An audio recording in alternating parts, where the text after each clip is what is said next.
சிவாய நமஹா. முப்போதும் திரிபேணி தீண்டும் ஆதி சைவர்கள் குலத்தில் சுந்தரமூர்த்தி சுவாமிகளினுடைய வழிவழி தோன்றல் திருவான்மியூர் அடியார்க்கு அடியன் சந்தோஷ் திரிமேனி சிவாச்சாரியார். அன்பர்கள் அனைவருக்கும் வணக்கம்.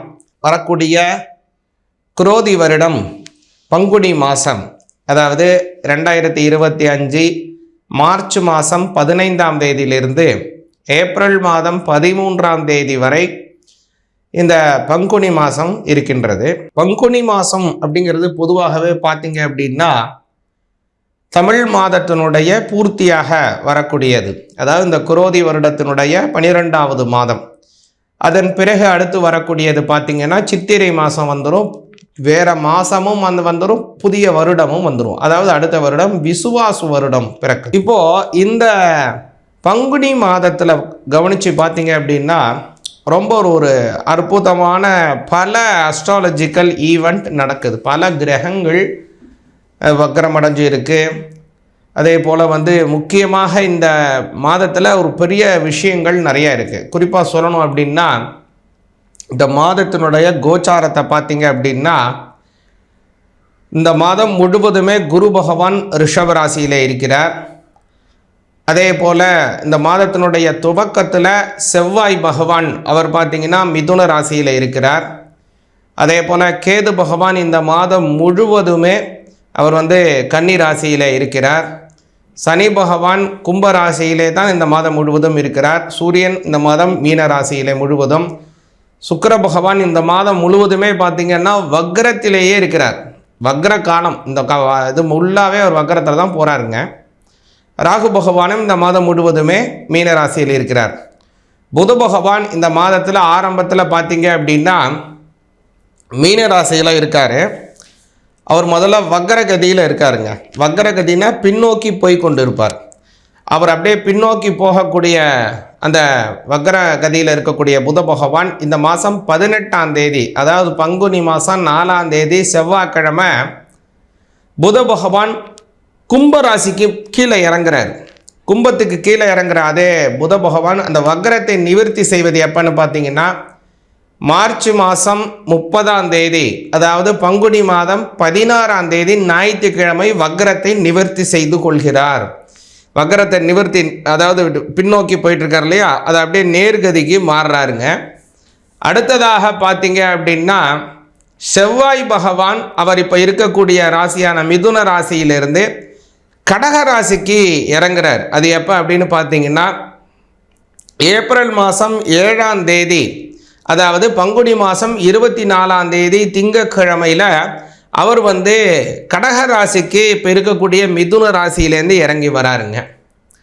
இது ஒரு முக்கியமான விஷயம். அதுக்கப்புறம் பார்த்தீங்க அப்படின்னா புத பகவான் மீன ராசிக்கு பெயர்றார். வக்ரத்தை நிவர்த்தி செய்தவொடனே அவர் நேர்கதிக்கு மாறுறார் புத பகவான். அதனால் கும்பத்தில் இருக்கக்கூடிய புத பகவான் அவர் நேர்கதிக்கு மாறுகிறார். அது எப்போ அப்படின்னு பார்த்தீங்கன்னா ஏப்ரல் மாதம் 10ஆம் தேதி, அதாவது பங்குனி மாதம் 27ஆம் தேதி வியாழக்கிழமை அவர் மறுபடியும் மீன ராசிக்கு மாறுகிறார். இப்படின்னு இந்த மாதத்தில் பல நல்ல விஷயங்கள் ஏற்படுது. இந்த பங்குனி மாதம் அப்படிங்கிறது கவனிச்சிங்க அப்படின்னா முக்கியமான பல விஷயங்கள் கொண்டது. குறிப்பாக சொல்லணும்னா இந்த பங்குனி மாதத்திலே வரக்கூடிய உத்திரம் நட்சத்திரம், இந்த பங்குனி உத்திரம் வரக்கூடிய நாளில் தான் பார்த்திங்கன்னா அமிர்தத்தை எடுப்பதற்காக பார்க்கடலை தேவர்களும் அசுரர்களுமாக கடைந்தது இந்த பங்குனி மாதம் உத்திர நட்சத்திரத்தில். ஹரிஹரபுத்திரன் ஐயப்ப சுவாமி அவதாரம் செய்தது இந்த பங்குனி மாதம் உத்திர நட்சத்திரத்தில். அதே போல் வள்ளியை திருமணம் செய்தது, அதாவது முருகனுக்கு கல்யாணம் நடந்தது இந்த பங்குனி மாதம் வரக்கூடிய உத்திரம் நட்சத்திரத்தில். இந்த மாதம் அது மாதிரி ஒரு அற்புதமான நல்ல மாதமாக வரக்கூடியது. அதனால் இந்த வருடம் பங்குனி உத்திரம் அப்படிங்கிறது எப்போ வருது அப்படின்னு பார்த்தீங்கன்னா ஏப்ரல் மாதம் 11ஆம் தேதி வெள்ளிக்கிழமை, அதாவது பங்குனி 28ஆம் தேதி இந்த பங்குனி உத்திரம் வருதுங்க. அது மாதிரி ஒரு அற்புதமான நல்ல விஷயம். பல ஆலயங்களில் திருவிழாக்கள் நடக்கக்கூடியது இந்த பங்குனி உத்திரத்தை வச்சு திருவிழா பண்ணுவாங்க. அதனால் இப்படி ஒரு அற்புதமான ஒரு வருடமாக இந்த மாதமாக இந்த பங்குனி மாதம் வருதுங்க. இந்த மாதத்தில் உங்களுடைய ராசிக்கு என்ன பலன்கள், எந்த செய்ய வேண்டும், என்ன நல்லதுகள் நடக்குது, எந்த விஷயத்தில் கவனமாக இருக்கணும், எந்த விஷயத்தை செய்வது, எந்த இறைவனை கும்பிடுவது, எப்படி கும்பிடுவது அப்படிங்கிற அந்த விஷயத்தெல்லாம் கொஞ்சம் தெளிவாக பார்ப்போம். சிவாய நமக. மீன ராசியாகிய உங்களுக்கு இந்த பங்குனி மாதம் எப்படி இருக்குங்கிறத கொஞ்சம் விரிவாக பார்ப்போங்க. இந்த பங்குனி மாதம் 2025 அப்படிங்கிறது ரொம்ப ஒரு நல்லதாக சுறுசுறுப்பான மாதமாக இருக்குது, விறுவிறுப்பான மாதமாக இருக்குது. அதனே விறுவிறுப்பாக சுறுசுறுப்பு அப்படின்னு கேட்டிங்கன்னா, மீனராசிக்காரங்களுக்கு பலனாக இருக்கக்கூடியது, பல நாட்களாக பல வருடங்களாக இருக்கக்கூடிய தொழில் தேக்கம். நீங்கள் செய்ய வேண்டிய வேலை தான், நீங்கள் தான் செஞ்சாகணும். ஆனால் அந்த செய்யக்கூடிய வேலையை நாளைக்கு செய்வோன்னு தள்ளி போடுறீங்க.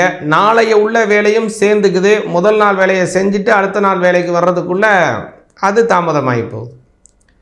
அப்படின்னு பணிகள் கடந்து கிட்டத்தட்ட இது மாதிரி கொஞ்சம் ரொம்ப நாட்களாக, சிலருக்கு ரொம்ப மாதங்களாக அந்த பணி அப்படியே கிடக்கு. நாளைக்கு பண்ணிப்போம் தள்ளி போடக்கூடிய அந்த வேலைகள் இருக்குது இல்லைங்களா? இந்த வேலைகள் அப்படிங்கிறது மீனராசிக்காரங்களுக்கு ரொம்ப நிறையா இருந்துக்கிட்டு இருக்குது. சனி பகவான் 12ல் உட்காந்துக்கனால இதெல்லாம் இருக்குது உங்களுக்கு. ஆனால் இப்போது ஜென்மஸ்தானத்திலே அவர் சூரியன் உட்கார்றார். அப்போது இந்த வேலை ஒன்று வேலையாக இருக்கலாம், அல்லது படிப்பாக இருக்கலாம், நீங்கள் கற்றுக்க கொள்ள வேண்டிய விஷயமாக இருக்கலாம், அல்லது நீங்கள் செய்ய வேண்டிய ஒரு முக்கிய செயலாக இருக்கலாம். இது வேலை நிமித்தமாகவும் இருக்கலாம், படிப்பு நிமித்தமாகவும் இருக்கலாம், அல்லது நீங்கள் தொழில் அபிவிருத்திக்காக செய்ய வேண்டிய நபர், மீட் பண்ண வேண்டிய நபராக இருக்கலாம், பேச்சுவார்த்தையாக இருக்கலாம், ஏதோ ஒரு விஷயமாக கூட இருக்கலாம். இது அந்த விஷயத்தை சாதகம் பண்ணும்படியான சூழ்நிலைக்கு சூரியன் ஜென்மஸ்தானத்தில் உட்கார்றார். அதுதான் மீனராசிக்காரங்களுக்கு ஒரு யோகம். இல்லை இன்னும் நல்லா சொல்லணும் அப்படின்னு கேட்டிங்கன்னா, உங்களுடைய ஜென்மஸ்தானத்தில் பல கிரகம் உங்களுக்கு உத்வேகம், உங்களை உற்சாகம், உங்களை உசுப்பேத்தும்படியான அமைப்பில் உட்கார்றாங்க. அதனால் இந்த மாதம் நீங்கள் சும்மா இருந்தாலும் கூட இந்த கிரகங்கள் உங்களை விடாது.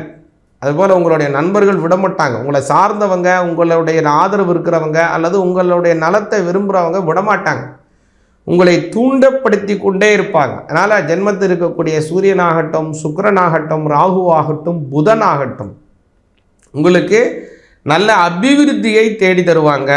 ஏன்னா 7ஆம் அதிபதி புதன் ஜென்மஸ்தானத்தில் இருக்கார். அதனால் நண்பர்களினுடைய ஆதரவு, அவங்களுடைய உத்வேகம், உற்சாகம், தூண்டுதல் எல்லாமே உங்களுக்கு இந்த மாதத்தில் கிடைக்கும். ஒரு பெரிய ப்ளஸ்ஸு. புதன் முன்னாடி வரார். 18ஆம் தேதி கும்பத்துக்கு வந்தாலும் 30ஆம் தேதி மறுபடியும் வரார். ஒரு 13 நாள் தான், 12 நாள் தான் உங்களுக்கு 12ல் போய் மறைஞ்சிருக்கார். அது ஒன்றும் பெரிய விஷயம் கிடையாது.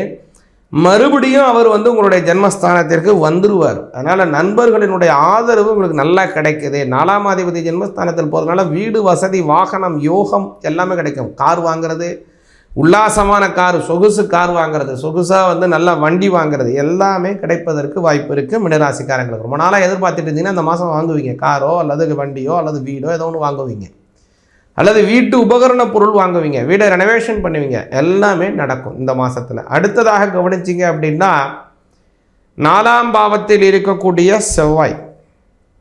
4ஆம் பாவம் என்ன அப்படின்னு கேட்டிங்கன்னா வீடுங்க, அம்மாவை குறிக்கும். அடுத்ததாக படிப்பை குறிக்கும்.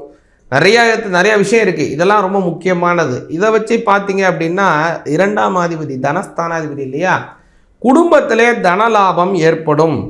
உங்களுடைய வாழ்க்கை துணைவர் வேலைக்கு போயிட்டுருக்கார் அப்படின்னா அந்த வேலைக்கு போகக்கூடிய வாழ்க்கை துணைவருக்கு சம்பள உயர்வை ஏற்படுத்தும். அல்லது அவங்க தொழில் பண்ணி கொண்டு இருக்காங்கன்னா தொழிலில் நல்ல வளர்ச்சி இருக்கும். இல்லை வேலை ஏதோ ஒன்று தேடிட்டு இருக்காங்க, வேலை கிடைக்காம இருக்குது, ஏதோ ஒன்று பண்ணிகிட்டு இருக்காங்க, என்ன செய்யலாமான்னு யோசிச்சுட்டு இருக்காங்க அப்படின்னா நல்ல அபிவிருத்தியான ஒரு தொழில் வருமானம் உங்களுக்கு சாத்தியமாகும் மீனராசிக்காரங்களுடைய வாழ்க்கை துணைவருக்கு. இது ஒரு பெரிய ப்ளஸ்ஸாக அமையுதுங்க உங்களுக்கு. அடுத்ததாக இந்த மாதம் கேது பகவான் 7ஆம் பாவத்தில் இருக்கார். 7ஆம் பாவத்தில் இருக்கக்கூடிய கேது நண்பர்களுக்குள்ள பிரச்சனை வருமே அப்படின்னு நினைக்காதீங்க. ஏன்னா குரு பார்க்கறதுனால அவர் ஆஃப் ஆகிடுவார். அதனால தான் நண்பர்களால் உங்களுக்கு நன்மைகள் ஏற்படுது. இந்த மாதத்தில் ஒரு பரிவர்த்தனா யோகம் உங்களுக்கு பெரிய வேலை செய்யுதுங்க. உங்களுடைய ராசிநாதன் 3ல் போகிறாரு. 3ஆம் அதிபதி உங்களோட ராசியில் உட்காந்துருக்காரு.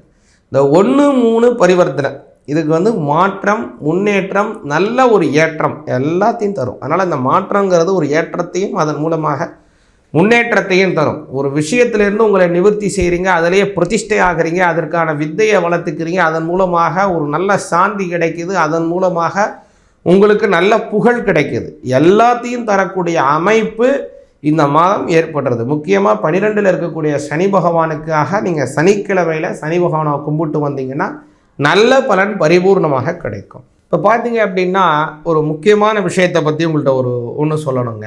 என்னன்னா சனி பயிற்சி. இந்த மார்ச் மாதம் சனி பயிற்சி ஆகுது அப்படின்னு அந்த ஜாதகம் பார்க்குறப்ப நிறையா பேர் கேட்குறாங்க, இந்த மார்ச் மாதம் சனி பயிற்சி ஆகுது எப்படி இருக்குன்னு நிறைய பேர் கேட்குறாங்க ஜாதகம் பார்க்கும்போது. அதுவும் ஆன்லைனில் பார்க்கும்போது நிறைய கேட்குறாங்க. ஆனால் இந்த சனி பயிற்சி அப்படிங்கிறது வாக்கிய முறைப்படி பார்த்தியா இந்த வருஷம் நடக்கவே இல்லைங்க. இந்த வருஷம் 2025 சனி பயிற்சி கிடையவே கிடையாது வாக்கிய முறைப்படி. ஆனால் இப்போ நடக்கிறது திருக்கணித முறைப்படி தான். அதனால் வாக்கிய முறைப்படியான சனி பயிற்சி அப்படிங்கிறது 2026 மார்ச் மாதம் 6ஆம் தேதி தான் நடக்குது. என்னங்க புதுசாக அப்படி சொல்கிறீங்களே அப்படின்னு நீங்கள் கேட்கலாம். நல்லா புரிஞ்சு கொள்ளுங்க. சனி பகவானுக்குன்னு இருக்கக்கூடிய நம்மளுடைய தமிழகத்தில் இருக்கக்கூடிய திவ்ய க்ஷேத்திரம் என்ன? திருநள்ளாறு இல்லைங்களா? அதே மாதிரி குரு பகவானுக்குன்னு இருக்கக்கூடிய பிரத்யக்ஷ திவ்ய க்ஷேத்திரம் அப்படிங்கிறது ஆலங்குடி இல்லைங்களா?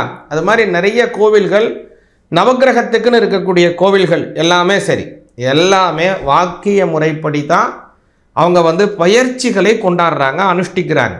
அதனால் திருநள்ளாறில் கூட சனி பயிற்சி இந்த வரக்கூடிய காலத்தில் இல்லை, 2026 மார்ச் மாதம் 6ஆம் தேதி தான் கொண்டாடுறாங்க. அதனால் இப்போ வரக்கூடியது திருக்கணித முறைப்படியான இந்த அனுஷ்டானம். இந்த அனுஷ்டானம் அப்படிங்கிறது அதை யார் அனுஷ்டிக்கிறாங்களோ அவங்களுக்கு தான் அது உச்சித்தமானது. பெரும்பாலான கோவில்கள் எல்லாத்துலேயுமே வாக்கிய முறைப்படி தாங்க கொண்டாடுறாங்க. அதனால் நம்மளும் வாக்கிய முறைப்படி கொண்டாடுவது சிறப்பானது, சால சிறந்தது. அதனால் நம்ம சனிப்பெயர்ச்சிங்கிறது 2026 தான். இப்போது உள்ள காலம் அப்படிங்கிறது திருக்கணித முறைப்படி, அதை பற்றி நம்மளுக்கு ஒன்றும் அபிப்பிராயம் இல்லை. அதனால் வாக்கிய முறைப்படி சனிப்பெயர்ச்சி பலன்கள் வரக்கூடிய நாளில் வரும். அதே மாதிரி நம்ம சேனல், நம்ம நெக்ஸ்ட் ஜென் சேனல் அப்படிங்கிறது ஒரு அஸ்ட்ராலஜி சம்பந்தமான பல நல்ல அரிய தகவலை உங்களுக்கு கொடுக்கக்கூடிய ஒரு அற்புதமான சேனல். அதனால் இந்த மாத பலன்கள் ஒவ்வொரு மாதமும் இதில் பலன்கள் பற்றி போட்டுட்ருக்கோம். இதெல்லாம் நீங்கள் தெரிஞ்சுக்கணும் அப்படின்னா இந்த சேனலை பின்தொடருங்க, சப்ஸ்கிரைப் பண்ணுங்கள். இந்த சேனலில் அதாவது நம்ம சொல்லக்கூடிய விஷயத்தில் ஏதாவது ஒரு விஷயத்தை கூட சொல்லணும், அல்லது இதை விரிவாக சொல்லணும், இந்த விஷயத்தை பற்றி கொஞ்சம் தெளிவாக சொல்லணும் அப்படின்னா கீழே கமெண்டில் அந்த விஷயம் என்னவோ அதை பற்றி கொஞ்சம் தெளிவாக போடுங்க. வரக்கூடிய நாளில் நீங்கள் எந்த துறையை சொல்கிறீங்களோ அந்த சம்பந்தமான விஷயங்கள், கேள்வி பதில்களையும் கொஞ்சம் தெளிவாக நம்ம பார்த்து சொல்ல முடியும். சிவாய நமஹ.